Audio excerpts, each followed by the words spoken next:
దేవుని నామానికి మహిమ కలుగును గాక. ప్రియ బిడ్డలందరికీ నా హృదయపూర్వక వందనాలు చెల్లించుకుంటున్నాను. మరి ఈరోజు అక్టోబర్ నెల 2025 మరి పునరుద్ధానము ఆదివారము 12వ తారీఖు. దేవునికి మహిమ కలుగును గాక. ప్రియ బిడ్డలందరికీ నేను ఒకటే కోరుకుంటున్నాను, దయచేసి మరి దేవుని సన్నిధికి నెగ్లెక్ట్ చేయకండి. తప్పకుండా ఎన్ని కష్టాలు వచ్చినా ఎన్ని బాధలు వచ్చినా ఆదివారం ఆరాధనకి వెళ్ళాలని కోరుకుంటున్నాను. ప్రియ బిడ్డలందరికీ దయచేసి నా వీడియోలు చూస్తున్న వారు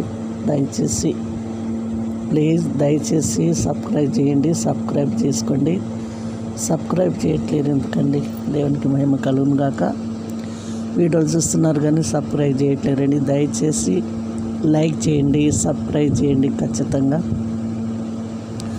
మరి నేను ఇంకానూ వీడియోలు చేయాలని నా కొరకు ప్రార్థన చేయండి. మరి కొన్ని దుష్ట శక్తులు నన్ను వెంబడిస్తున్నాయి, ఇంకానూ ఇబ్బంది పెడుతున్నాయి.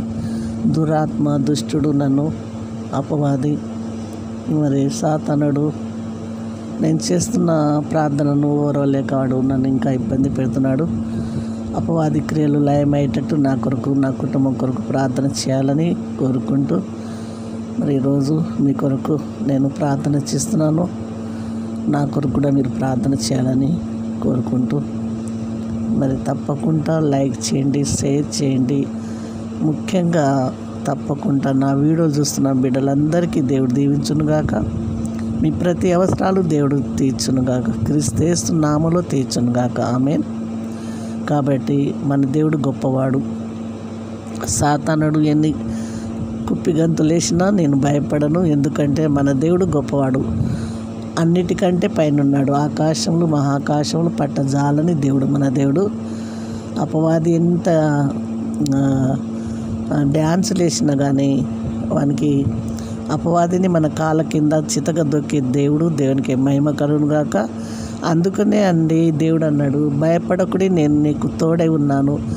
భయపడకుడి, నేను మీకు తోడై ఉన్నాను. భయపడకుడి, నేను మీకు తోడై ఉన్నాను. చూడుము, నా అరచేతిలో నేను చిక్కుకున్నానని యెషయా గ్రంథం 40లో ఉంది, 43లో ఉందండి. చదువుకోండి. ఖచ్చితంగా ఆ వాక్యాలు చదవండి, ప్రార్థన చేయండి. మన పని ఇదేనండి, వాక్యం చదవటం, ప్రార్థన చేయటం, వాక్యం చదవటం, ప్రార్థన చేయటం. ఈ రెండు మనకు దేవుడిచ్చిన ఉద్యోగం అన్నమాట. ఇదే మనకు. అందరైతే బయటికి వెళ్ళి పని చేయాలి, కానీ మనం ఎక్కడ ఉన్నామో అక్కడే వాక్యం చదివి ప్రార్థన చేస్తే చాలండి. మన కాలకాడికి అన్ని సమకూరుస్తాడు. ఆయనకే మహిమ కలగాలి. యేసుక్రీస్తు ప్రభుకే మహిమ, ఇంకెవరికి మహిమ లేదు. త్రియేక దేవుడికే మహిమ. హల్లెలూయా. తండ్రి, కుమార, పరిశుద్ధ ఆత్మ దేవునికే మహిమ.